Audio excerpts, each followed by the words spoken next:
tricks. It's finally your time, and here we are at Mindset Live with Aslam and Megan, and it feels so good to be back. I can't tell you. I think my last show was in February, so I might be a bit rusty, but here we are. I'm going to first ask Aslam to introduce himself. Are you Rusty or you Megan? I'm rusty, but Megan. Rusty Megan. How have you been? I've been good, Megan. Just I've been good.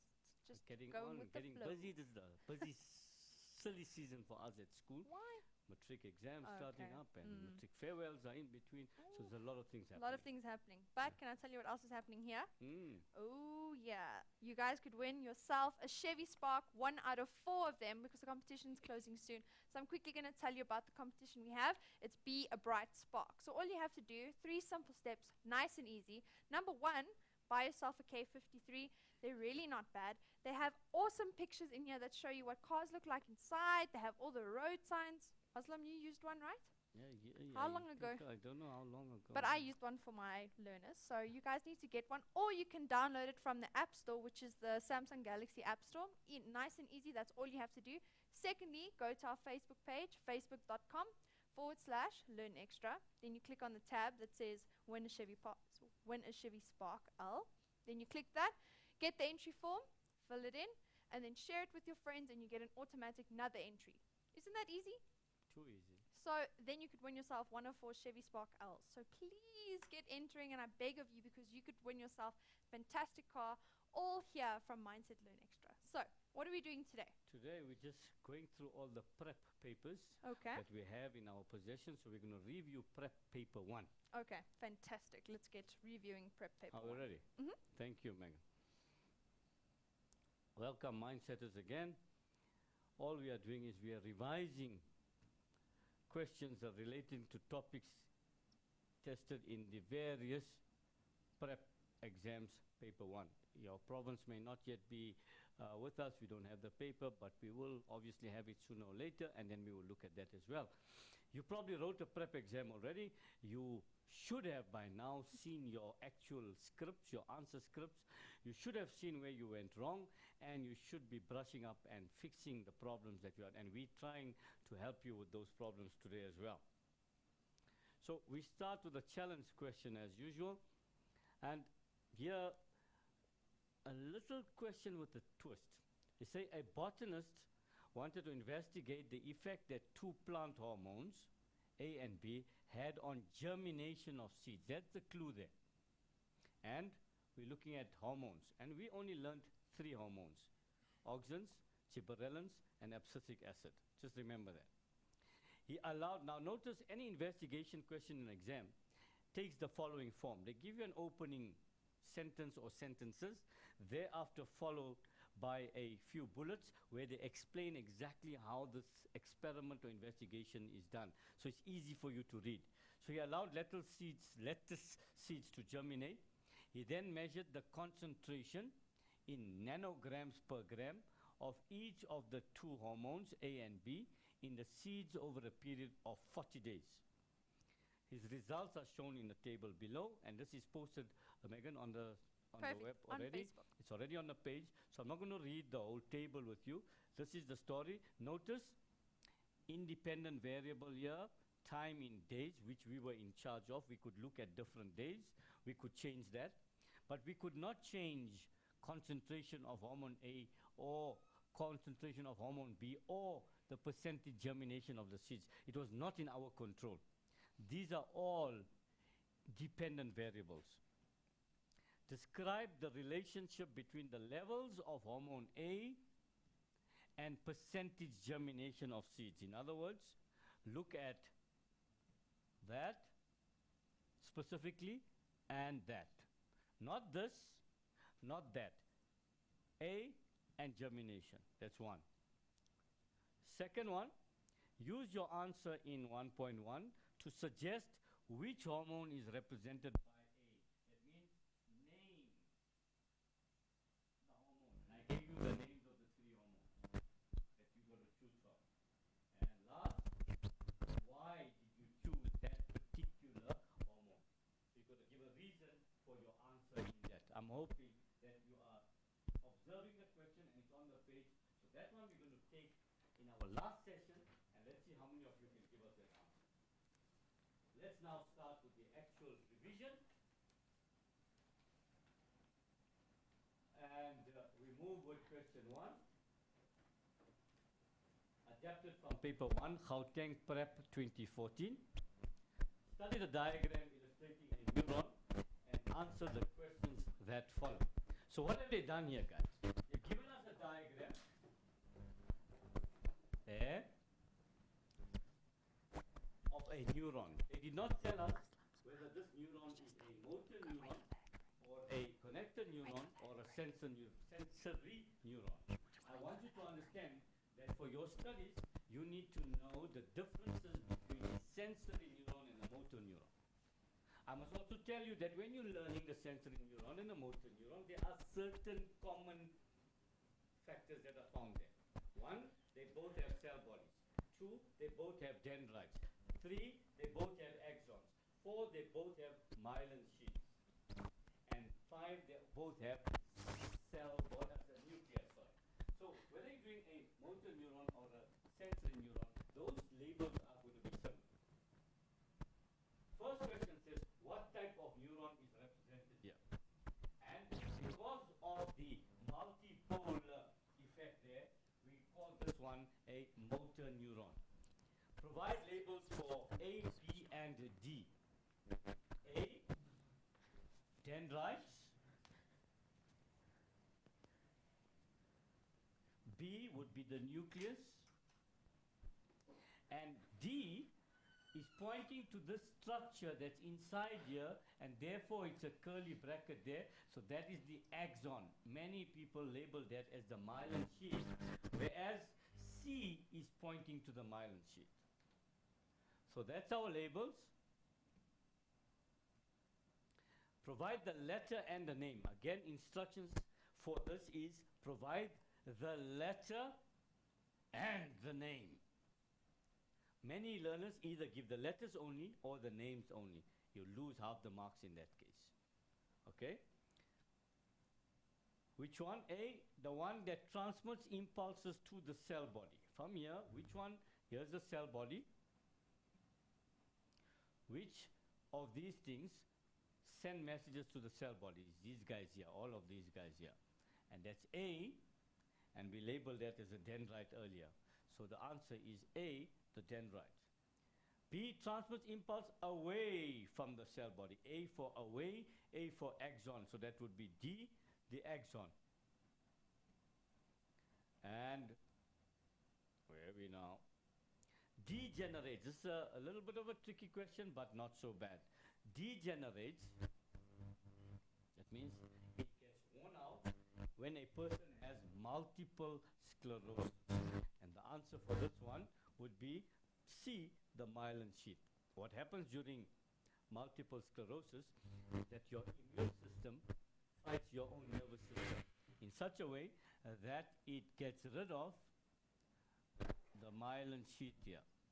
Remember, the myelin sheath's job is to protect the axon and to ensure that the impulse runs through there and not all over the show.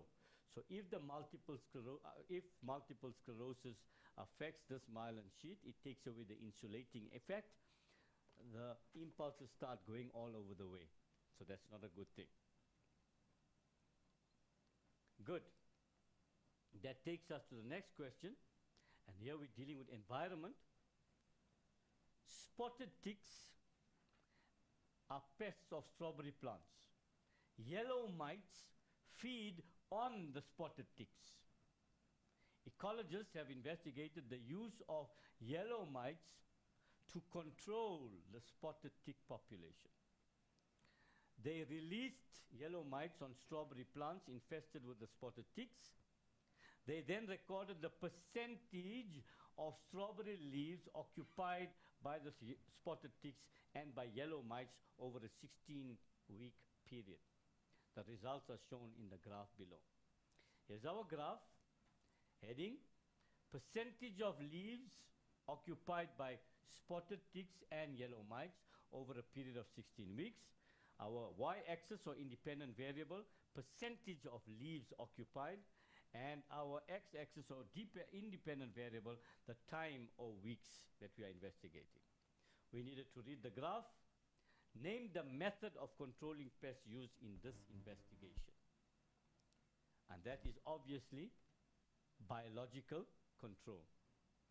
Give 2 advantages of using the method of pest control mentioned in question 1 above. Now here we needed to be careful.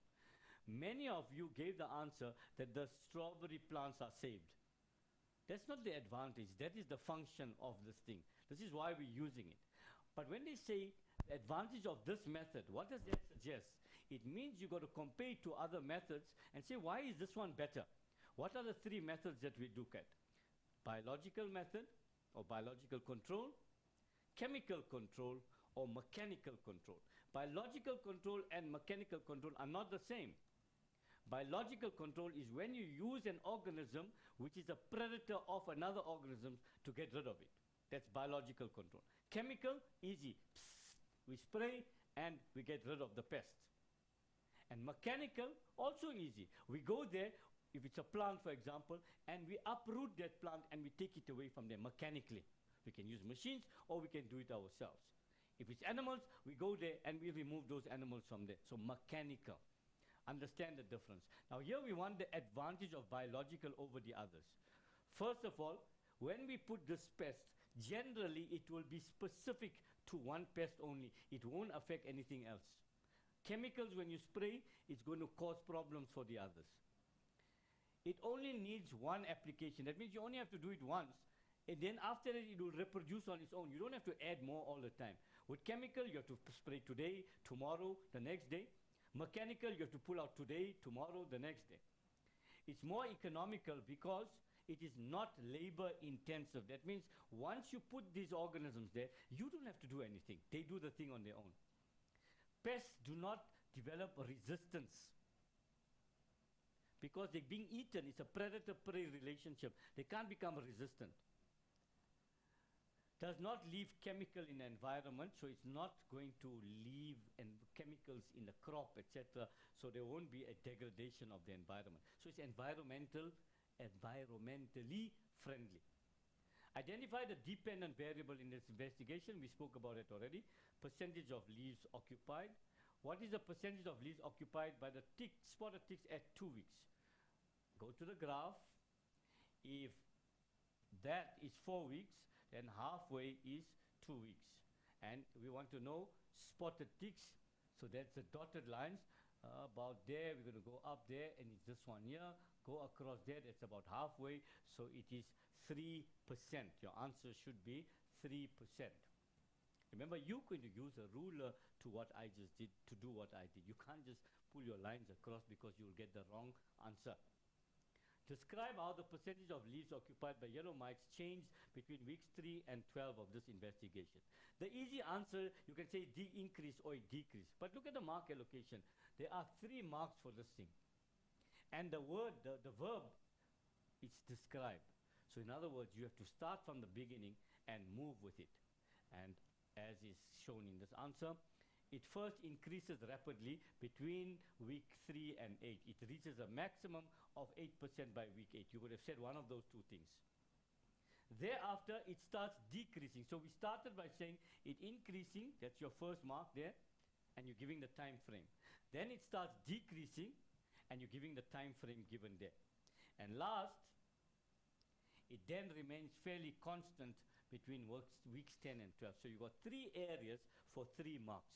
You needed to give this description detail. When you have a data like this in a graph or in a table, you need to answer using the data that is provided there. Please. The ecologists concluded that the method of pest control used in this investigation was effective. They have made a conclusion already that it was effective. Now your job is to explain how the results in this graph support this. So you are evaluating the result. You are looking at the result and you're saying, how does this result support this finding or this conclusion? And that is, the percentage of the leaves occupied by the pests decreased when the yellow mite population increased. You can't just say that the ticks decreased. That's not the point. We want to know, their conclusion was using the biological control is effective. Why? And the answer is that they decreased when the yellow mite population increased. Last question here. Suggest 2 reasons why farmers who grow strawberry plants and read about this investigation might decide not to use these yellow mites. Now, what are we saying here now? We want to know, we're telling them it's effective here. We're saying that it's effective. But now we're saying, even after we've shown them experimentally that it's effective, some people may say, no, no, no, we don't want to use this, Megan. Now, what is they asking? They want to know what are arguments against biological control, or what are the disadvantages of using biological control. And that is obvious. First of all, it sometimes takes a long time to act. Sometimes it may take long to act. By the time these organisms get used to the environment and they start eating the spotted ticks, etc., it may take a while. And it's not always the case where that these spotted ticks will be completely removed. There will always be some left, because if they eat all up, then what are these other guys going to do, because they'll have no food? So there will always be a cycle of population change. As the predators get more, the prey get less, and as they get less, the predator get less, and then the prey rise in population. You learned that in grade 11 last year. More than that, the yellow mite may also have negative effects on the strawberry plant. There may be something that the yellow mites, that maybe their excretion, maybe their gases exchange, something they do may also affect. We said, use the word may. And look at the next part of it. We don't know the long-term effects of biological control. We're not yet sure. But generally, the chances of biological control being negative to environment is less than the chances of any of the other 2 being negative to environment. I think I've said a mouthful, Megan. Wowee. I'm going to take us to a break. So all I'm going to say is log on to facebook.com/learnextra. Have a look at the test yourself, little thing that I've added, the link, and then I'll explain it to you after the break. See you then.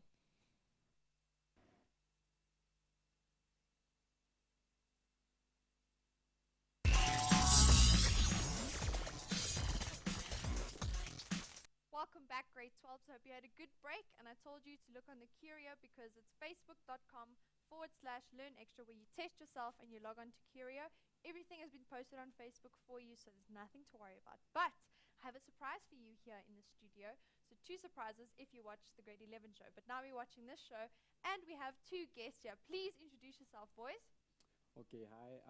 My name is Tebogo Serrala from Kagiso Mandisa Shikeka representing. Hello, and my name is Katlego Mokagane, Mandisa Shikeka 2, grade 12C. Awesome, guys. I'm so happy to have you here. You guys happy to be here? Very glad. Very glad. You happy to learn with Aslam, Yeah. the king of Very bio, honored to life be here. sciences? Yeah. So, Aslam, I think you should go for it because I have to can't go say much it, for eh? them. We're going to talk, and they're going to help us to answer, Megan. Oh, wow. This So is they're the going to be new like the format mindsetters that at we home. take. That's right. Perfect, This gives guys. us an extra edge. Awesome. Right, the cartoon below shows the plight of rhinoceros population in South Africa. Study the cartoon and answer the questions that follow. I'm going to read what the cartoon says if you can't see clearly. The heading is the future of the rhino. And here's a jeep, and the people are taking photos with an American flag on the jeep. It says, isn't it sad that South Africans have to come to America to see their first rhino? And this is called the United States Rhino Sanctuary. So there's a message, obviously, to us in this particular cartoon. So the first question says, what is the main cause of a drastic decrease of the rhinoceros population in South Africa? It's poaching. It's poaching. Good, excellent. One word, poaching. By the way, just to explain, last year, 2013 November paper, they asked you what is poaching. Many of you said the killing and hunting of animals. If you say it like that, that's not correct.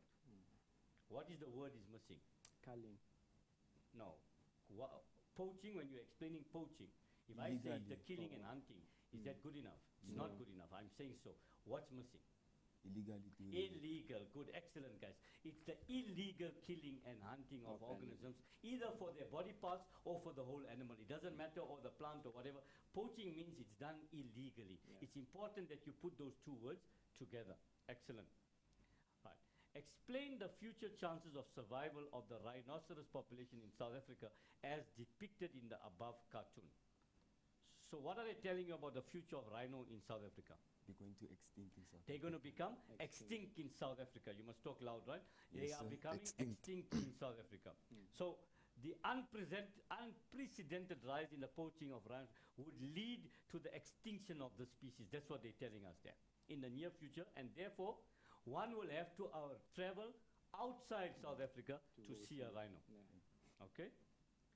Which body part of rhinoceros is targeted by the criminals? It's the The horn. horns. It's the horn. horn, Give me yeah. some rhino horn. Give me some rhino horn. Megan, you know that one? What horns? A rhino horn. Yeah. Yeah. I went to Kruger Park actually, Okay. and I very saw my good. first rhino. You saw your first rhino. Why did it have its own horn on? It had its own horn. Yeah. I hope you didn't take it off. No, I didn't. Okay. I just looked from a distance. Don't believe everything everybody tells you about it. Goodness. Suggest two ways to stop rhino population being killed in South Africa. Give me one. Well, the South African government can take whosoever was found poaching the rhinos to pay a lot of money. So a big fine. Okay, Yes. good. Another one. The penalty should be increased and should be harsh. So it should be harsh penalties as well. So we're both saying the same thing there, right? Okay. So firstly, we're saying there must be harsher prison sentences, fining, etc. We must also educate people that not all the myths around the rhino horn may be true. Now remember, can you tell me why people are after this rhino horn? Well, some people claim, like, I'm not sure if it's in China or... Right, okay. They claim that it helps with some kind of disease like cancer and all Okay, that. so they help in curing disease. Yeah. Some believe that it helps manhood. Manhood, eh? Yes. What's manhood? It gives strength. I don't know what Give strength. strength, is. what? So you can be strong and you can carry boxes. No, sir. He doesn't want to answer, Megan. Another He's a answer. bit shy to answer. What, manhood? Yeah, It just manhood. this proves that you're a man. I don't know. Okay, when you're talking of the manhood that they're talking about here, some people in the East believe that rhino horn has some form of aphrodisiac. That means it stimulates male sex. Oh, that wantingness. manhood. Oh, okay. That manhood get that you they're now. talking about, right? They're a little bit embarrassed to say that. It's okay. Good. So we can then educate them against those things if we have to, and we can educate people that look, this rhino is an important part of the environment. If it is removed, these are the harms. Okay. Another thing is that we can look at is safe dehorning. That means we take out the horn, so the value of that rhino is now depleted. They won't hunt them down. Okay. Others is we can even put poison in the rhino horn so that it becomes less palatable. That means people won't eat it anymore because they're going to die or they're going to get sick if they eat it. Okay? Or they use the chemical. We can introduce rhino protect treatment where rhino horn is made valueless for the poachers as it gets injected with a dye where X-ray scanners will be able to detect it. That means if they taking it across borders, they'll pick it up there. Selling off horns from rhino who died of natural causes. If we sell off that horns, we make the demand less. A little bit of economics now. We make the demand less so people won't want it so much. The price won't be so high anymore. Introduce a ban on rhino horn sale, or we can legalize it, because if we legalize it, the price also comes down because the demand will come down. Okay? Not too much wasting time there. Next question says, the graph below shows, now we're moving to, from the rhino horn, we're moving to reproduction, okay? Wow. Okay. That was a jump. Yeah, so that rhino horn was an aphrodisiac. The graph below shows the approximate, whoopsie, a real excitement. Okay. Approximate concentration of progesterone and estrogen in the blood of a mature woman and the thickening of the endometrium over the 28-day cycle. Use the graph to answer the questions that follow. So they're giving you here hormones of the ovary, these are ones, estrogen and progesterone, and thickness of the endometrium in these days, 7, 14, 21, 28. Okay, have you seen that? Good. From the graph, give the cause of monthly bleeding known as menstruation. The menstruation takes place around there. What, according to this, gives rise to that? It means that the egg is not fertilized, Yeah. so the endometrium is useless because there's not going to be any implantation. But what, can you see egg in the graph? No. So can we use that? A decrease Okay. in progesterone. There you go. The decrease in blood progesterone towards the end of the cycle suggests that there was no fertilization. And therefore, we need to get rid of that unfertilized egg and the endometrium, a sudden drop in the progesterone level. Predict how these cycles are going to be influenced if a woman has only one ovary. So in other words, let's just draw something quickly here. Remember, when we're looking, oopsie,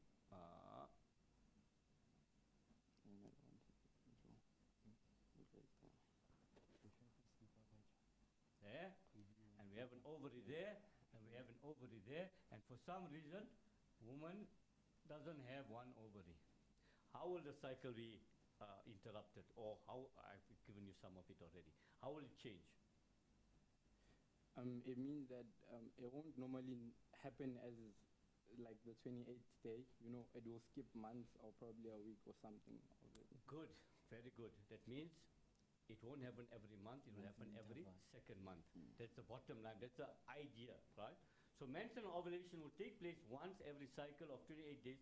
The remaining ovary will produce the mature ova each cycle, the alternate cycle, right?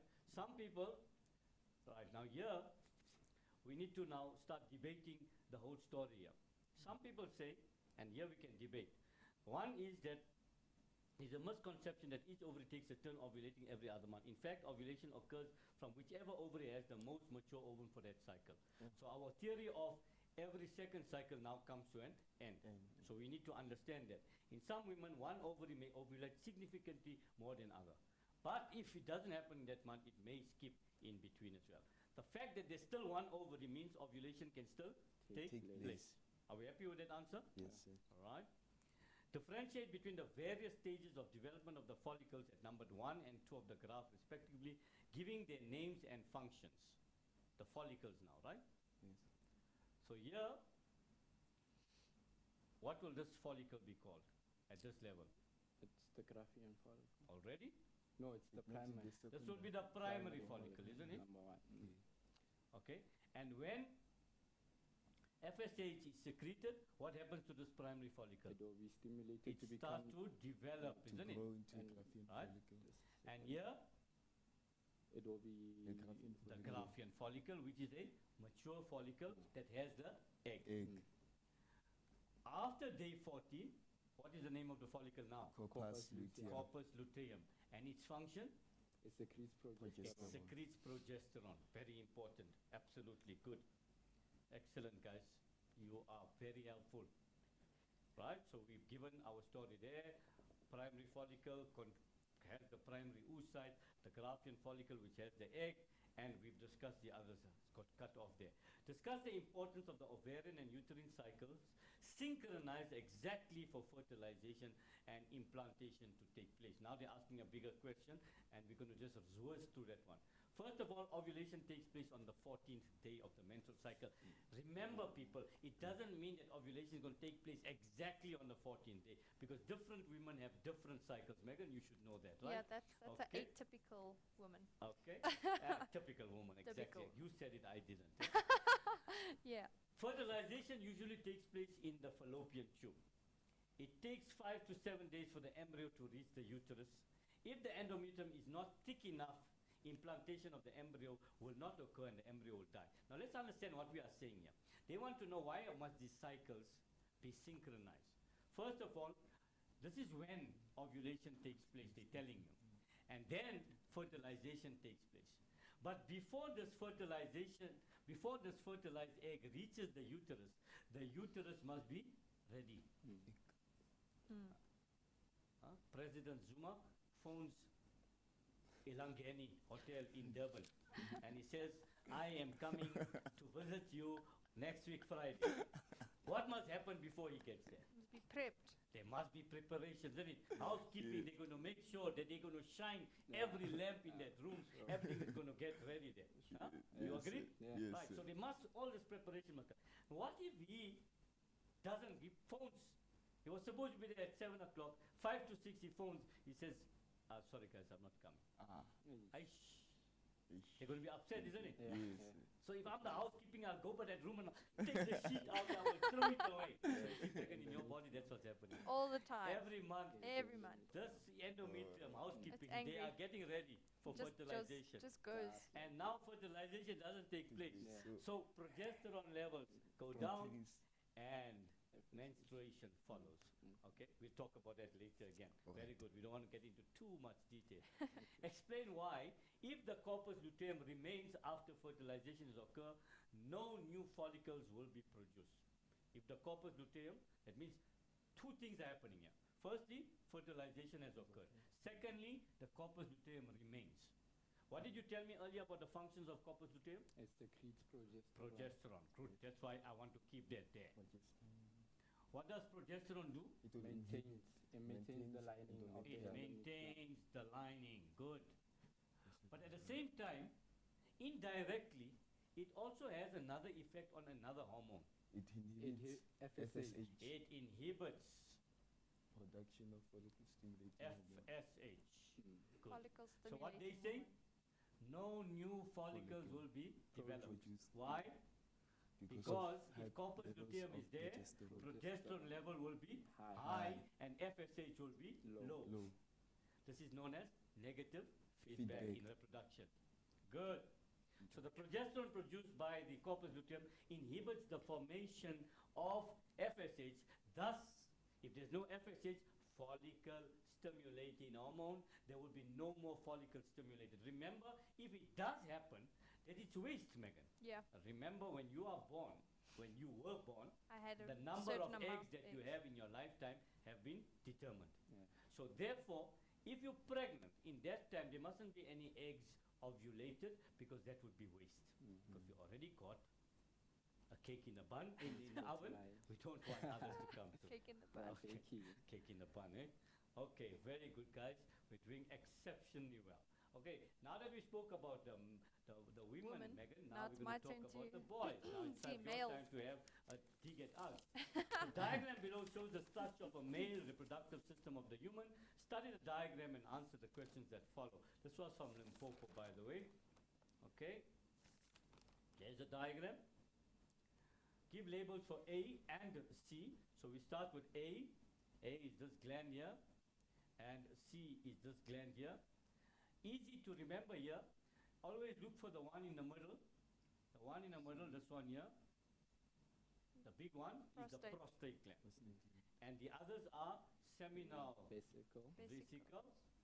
And the other one? Corpus. Cowper's gland. Good. Which one is which? What is A? A is the seminal. Seminal Vesicle. vesicle. Good.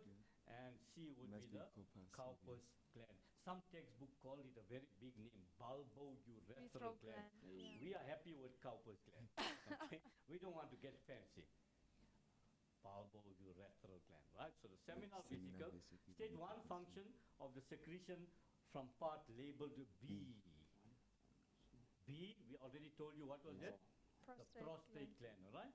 It is fructose, which feeds the sperms. So it's giving some food, nourishment, good, right? Also, It protects. fluidity, Mm.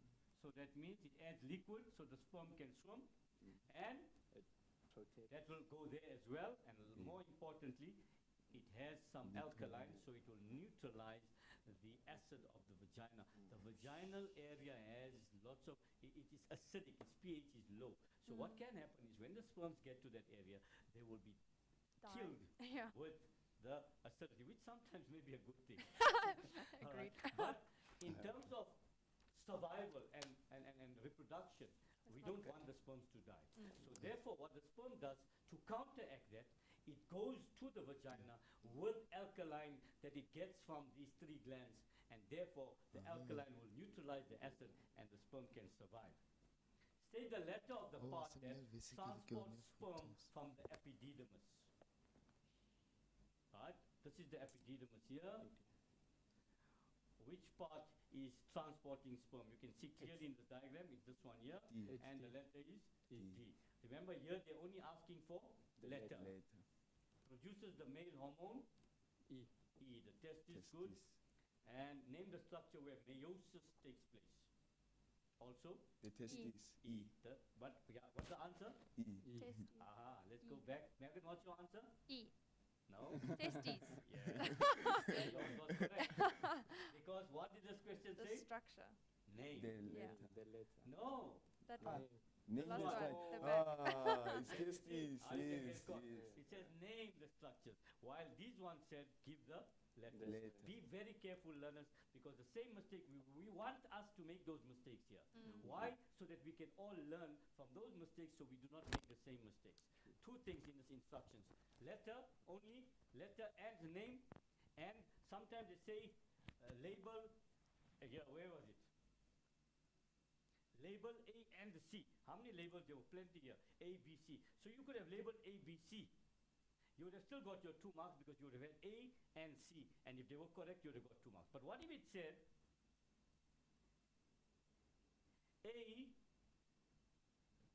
A, 2C, and then you read A and C and you only gave C, you would have lost 1 mark. Because A, 2C means A, B, and C.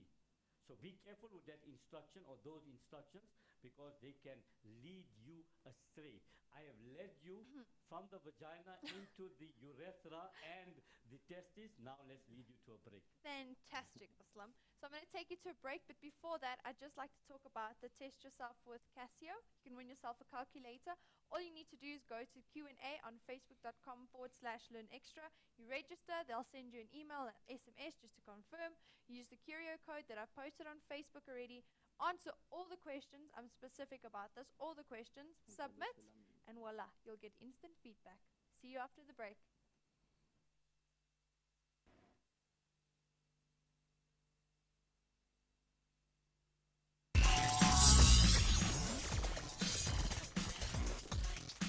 Welcome back, Matrix. Here we are again at Learn Extra Live. I'm quickly going to remind you about Safeway's K53 competition. It's Be a Bright Spark. You could win 1 of 4 Chevy Spark L's. Please just get entering. All you have to do is buy one of these books. Please go surf the App Store. I mean, I downloaded it from the Samsung Galaxy App Store, and it is amazing. You don't even have to go buy this book. You can just download it. It's so much easier, so much more simpler, and I promise it has awesome gadgets and awesome ways to learn and see how you can get your learners. Because we have matric students here, and they're saying they also need to start getting their learners. So I promise you it will help. All you have to do is, number 1, buy the book or get the app. Number 2, go and on our Facebook page, you just click on the link. Number 3, share to your friends as well as the Safeway K53 page. Hey, don't forget about that. And my last thing is that I need to tell Aslam that he also needs to be voted as one of our favorite teachers with the Vodacom competition, right? Wow.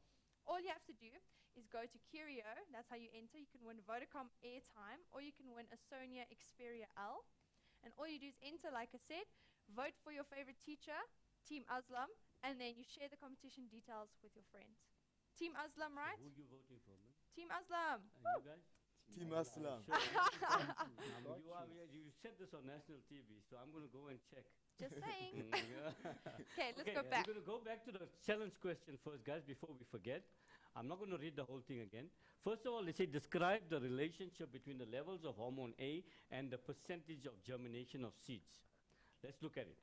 What's happening to hormone A over time, guys? Decreases. Right? You're going to tell me decreases.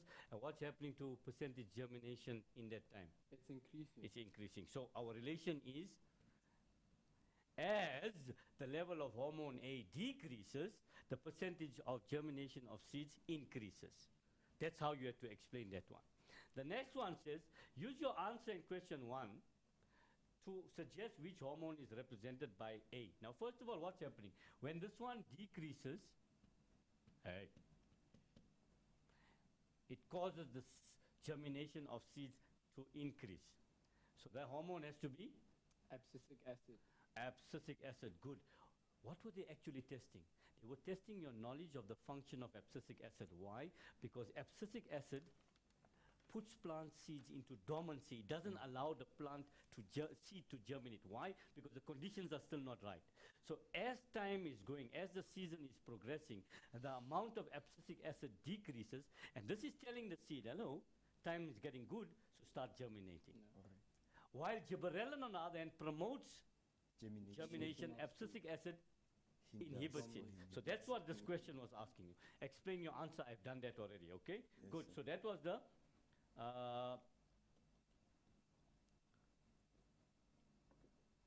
I'm going to skip the meiosis question. I'll come back to that a little later.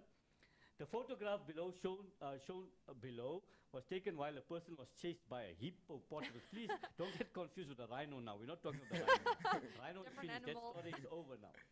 But there's a hippopotamus and was chasing this guy. Study the photograph and answer the questions. Ooh, they say hippos kill more people than lots of things. Yeah, Hmm? it's one of the most deadliest Dangerous. animals. If the hippo chases you, think you can run away from the hippo? Sort of. Think again. Think again. Not happening. Name the hormone released by the person to deal with the dangerous situation. Adrenaline. Adrenaline, excellent, good. Adrenaline. Because adrenaline prepares the body for flight or Flight or and fight. Which gland in a human body is responsible for this The secretion? adrenal gland. Adrenal gland, excellent, excellent, guys. State whether the gland mentioned in question 5.22 is an exocrine or endocrine gland. It's both. Adrenal gland, what are It's you saying? endocrine. It's endocrine. This is not the Oh, pancreas, pancreas, remember? not the pancreas. This is not the It's pancreas. endocrine. Good. So this is endocrine. Why is it endocrine, by the way? Now that you gave us the wrong one, now give us the right one. Because it supplies the blood. It secretes Hormones. into the blood, Directly directly into the into the blood, blood. okay? Exocrine gland secretes its secretion into a duct, and the duct will take the secretion to where it needs to go. Pancreas acts as both. When it secretes pancreatic juice, exo. When it secretes insulin and glucagon directly into the blood, endocrine gland. Yeah. We need to understand the difference between those two. Explain any two effects, guys. I'm not going to waste your time with that one. We can just put the list up. In other words, what are the functions of adrenaline? I'm not going to read this, guys. At home, you know the functions of adrenaline. Look for the easiest ones. For example, increases the heart rate, and that goes with increased blood pressure, dilates the pupil, increases the rate and depth of breathing. These things you should know, because when you say your adrenaline is pumping, then you are saying that your heart is beating faster, and they're calling me in the office. I don't know why they call me in the office. Huh? Yes, sir. You know what we're talking about? Yeah. So I'm Yes, not going to sir. write all that down and talk about it, because we're going to save time with that one there. Now, still with homeostasis and endocrine system, remember it's the same. Homeostasis control of the pituitary gland, hypothesis over the function of another endocrine gland in the human body. Study the diagram and answer the questions that follow. So here they're saying it's a pituitary gland is the one gland. They're saying here it's another gland. And here they're saying more thyroid stimulating hormone, more TSH. So the clue is given in the diagram. Okay? So they're saying by which mechanism is homeostatic control achieved in this process? What is the mechanism name? It's negative feedback mechanism. Excellent, young man. Negative feedback. Give labels for the following. Gland labeled 1. Thyroid gland. Oh, exactly, it has to be the thyroid gland. Good. Hormone labeled 2. Coming from The Where? pituitary gland. Pituitary Hey. gland. From the pituitary gland, huh? Yeah. So it has to be what? TSH. TSH. We've done that one already. So that's TSH. Good. Hormone labeled 3. Coming from the thyroid gland. More what? Thyroid. Thyroxine. Thyroxine. And the last one, labeled 4. Less what? Same gland. Thyroxine. Thyroxine.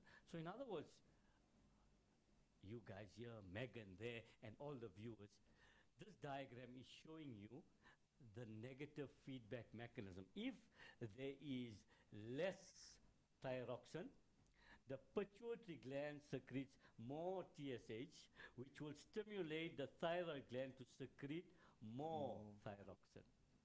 If for some reason there is too much thyroxine, the pituitary gland will secrete less TSH, therefore the thyroid gland will secrete less thyroxine to bring the levels back to normal. A simple diagram like this says so much. Yes. Instead of learning big paragraphs, that's it. Name the nutrients required for, I'm glad we're talking about this one because these youngsters were having a debate earlier. So, name the nutrient required for the proper functioning of part labeled 1. Iodine. Iodine, excellent, good. Right? Iodine is necessary for the function of the thyroid gland. Which physiological defect can be attributed to the absence of the mineral nutrient in question 6.3 in our daily diet? What do we have? You mean the disorder if you don't have iodine? simple goiter? Simple goiter. Hey, these guys are sharp. Eh? Wow. They're going to get A's, man. Shocked, yeah. They're sharper than me. So Awesome. my job is at stake here. You're May teaching. take over from me. Fantastic. Taking Boat Aslam. Okay, this question was dealing with the eye.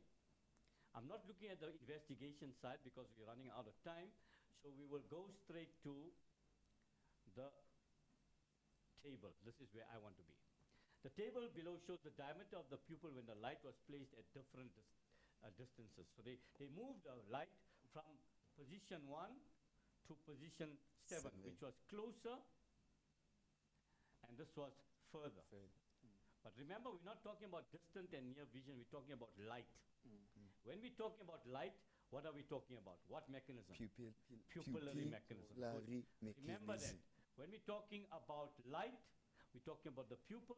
When we are talking about near and far in terms of our vision, then we are talking about the lens and accommodation. Right. Based on the available data, would you, right, don't worry about that one. What conclusions, right, don't worry about that. Suppose the lamp was moved from position 7 to position 2. Position 7, right, look at the diameter of the pupil. To position 2, look at the diameter of the pupil. Tell me what happened to the diameter of the pupil. It's constricted. It's constricting, good, excellent. It constricted, right? So let's go back to our question. It says, describe the mechanism that caused the change in the diameter of the pupil. What are we going to describe?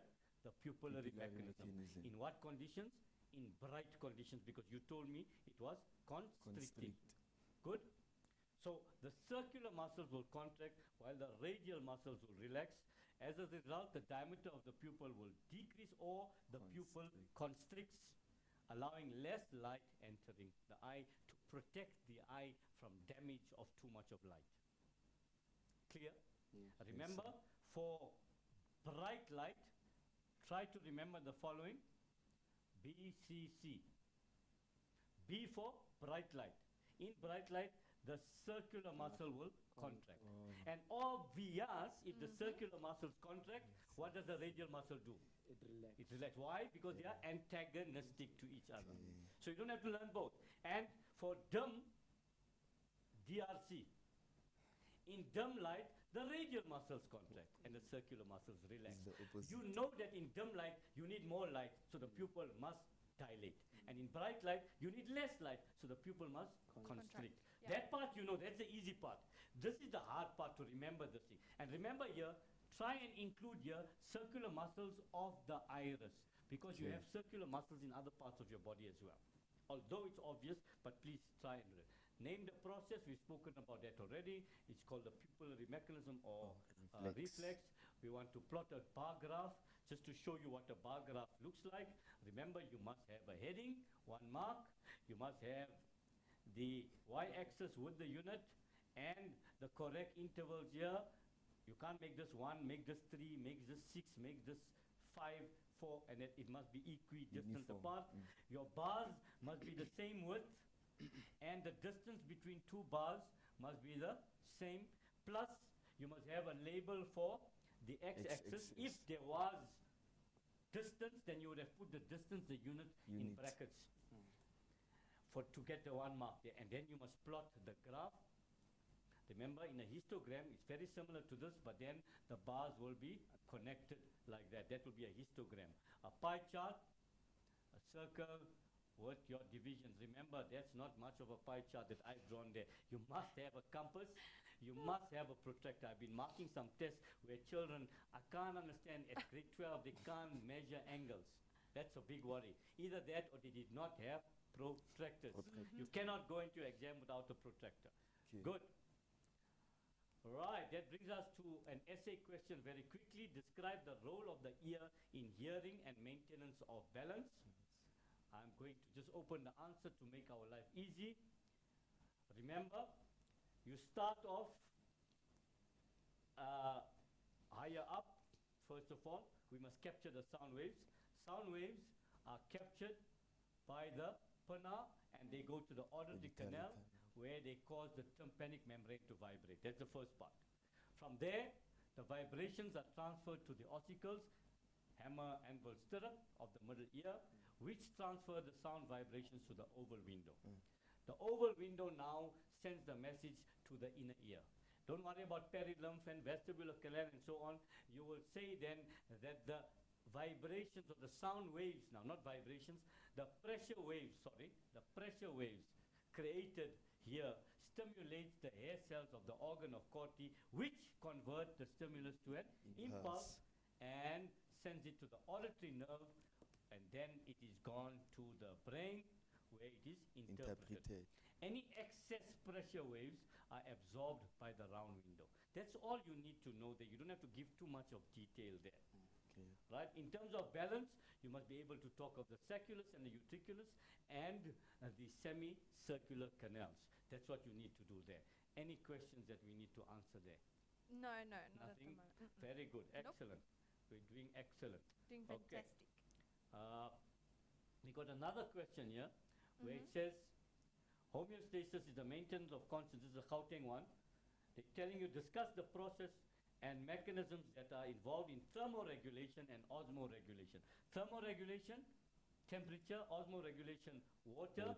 And hence our answer, we discuss first what happens during thermoregulation, and then we discuss what happens on osmoregulation. Remember people, lots of learners wrote the following. They say on a hot day we drink lots of water, therefore there's too much water. That's not true. On a hot day we have less water, and therefore there will be more ADH, More ADH and in the the blood. tubules will become more More permeable. permeable. I'm hoping you understand that. I'm not going to go to the details of that. Should you wish to, the notes are there. You can look at those things there. Notice how you answer an essay.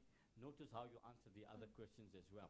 Guys, I'm going to give over to Megan, who's going to ask our young guest to say a few words. Yeah, guys, give your shout out. Say what you want to say, your last things. I'd like Very to shout short. out to my mom, Okay. my dad, okay, my friends, Chloe, Shoes, all my class 12D, and thank you, Ma'am Pillay, is really. Awesome. I'd like to send my shout out to everybody who knows me, my family, my friends. Thank you for the Granny, support, my grandfather, teachers. great-grandfather. Yes, everybody. And most of all, my people. Infinite love. Thank you very Aw. much. You I guys are love you. awesome. Thank you for being here. Thank you, Aslam. It's been a great show, Matrix. I just hope after this that you guys just have a look at the YouTube channel, because, and after this show, just stay tuned because we have the National School Quiz Championship. So please stay tuned. Don't just log off of your And oh, don't I'm forget to finished vote for me. Yes, and vote for Aslam for Vodacom airtime and winning a Sony Xperia L. So please go voting. It's on the Facebook page. You have nothing to worry about. So Same place, same time for paper 2 next week. oh, we're doing Alright. paper 2. Okay. God Vote bless, guys. Mr. Have a Khan. fantastic evening. That's love from me to you, from Aslam, from the guys. We'll see you again next week. Bye, guys. Alright.